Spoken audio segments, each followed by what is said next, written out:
You know, January 6th was my first day on the job here in the United States Senate. Come to think of it, it was the first day of the year and started a huge disaster for the next 4 years. I sat right over there. And again, it was my first time on the Senate floor. One of the first things I heard from my Democratic colleagues after we returned to the floor that same night, after being taken and hidden out for a few hours, was this was the worst disaster and was even worse than Pearl Harbor. By the way, that was a real attack that killed 2,403 Americans. And I thought at that time, are you kidding me? What are we talking about here? And then almost immediately afterwards, those same Democrats that said this about Pearl Harbor, they came after all of us Republicans that said this January the 6th attack was racist.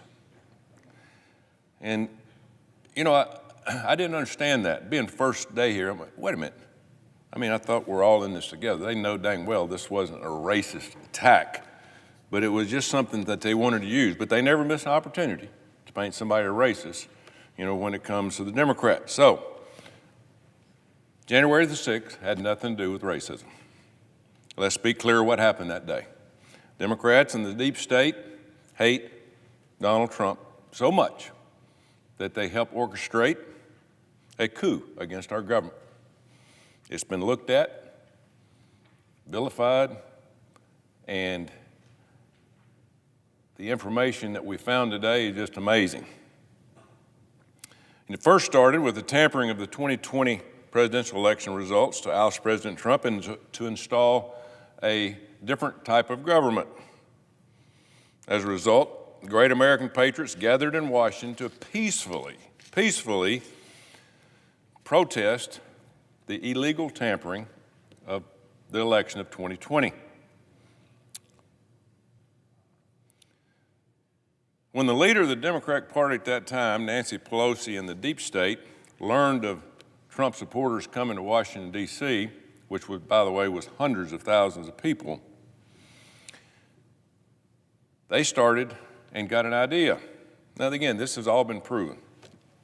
They decided to infiltrate the crowd with Antifa and intelligent community members who would stir up trouble.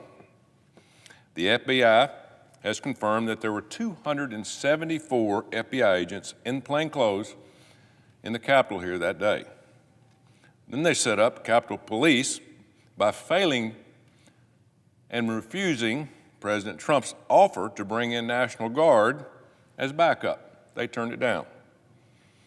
I interact with the Capitol Hill Police here every day. They're brave men and women who work tirelessly to help keep us all safe. But they were set up to fail by the Democrats that day. And then, of course, Democrats placed all the blame on President Trump and the Republicans for everything that happened that day and afterwards. They had the majority. Nancy Pelosi spearheaded the true insurrection that day. This has all been proven true, and she even admitted responsibility for the massive security failures of that day. But Democrats planned to destroy President Trump and his supporters. It didn't end on that January the 6th, 2021 for the next 4 years.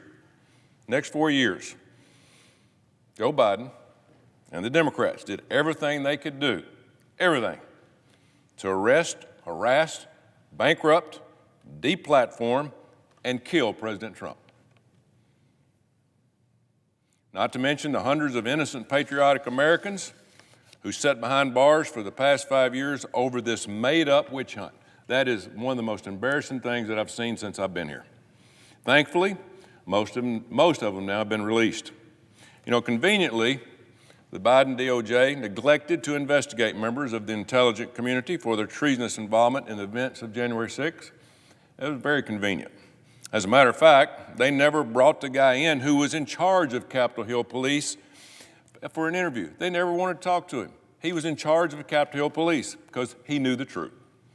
Still today, Democrats are trying to rewrite the true events of that history. They keep mentioning all these Capitol Police who were supposedly died on January 6th. Now, Don't get me wrong. We have brave people that work in this building. But this was made up, and it continued to be made up. The only person who died on January 6th was Ashley Babbitt, an unarmed Air Force veteran who was shot that day in this building. Recently, Senate Democrats attempted to strip Ashley Babbitt of her military funeral honors. Now, why would they do that? Ashley Babbitt was wrongfully killed on January the 6th, 2021. The federal government admitted it, and they paid money to her family as part of legal settlement. Interesting. But Democrats, they don't care about the truth. Today is a reminder that radical Democrats in the deep state, they don't like our country the way we run it too much, and they will do whatever it takes to try to make the Republican Party and President Trump look bad. Unfortunately for them, the American people aren't buying it. 77 million people came to the rescue of our country a year ago, November. 77 million people. And that is why President Trump is back in the White House. And thank God he is. So no, we don't need a resolution condemning the attack on the Capitol on January the 6th. In fact, the only thing we should be doing is condemning Nancy Pelosi's role in setting up the government orchestration and orchestrated the hoax of January the 6th. So before I object, I want to turn and yield the floor over to my colleague from West Virginia.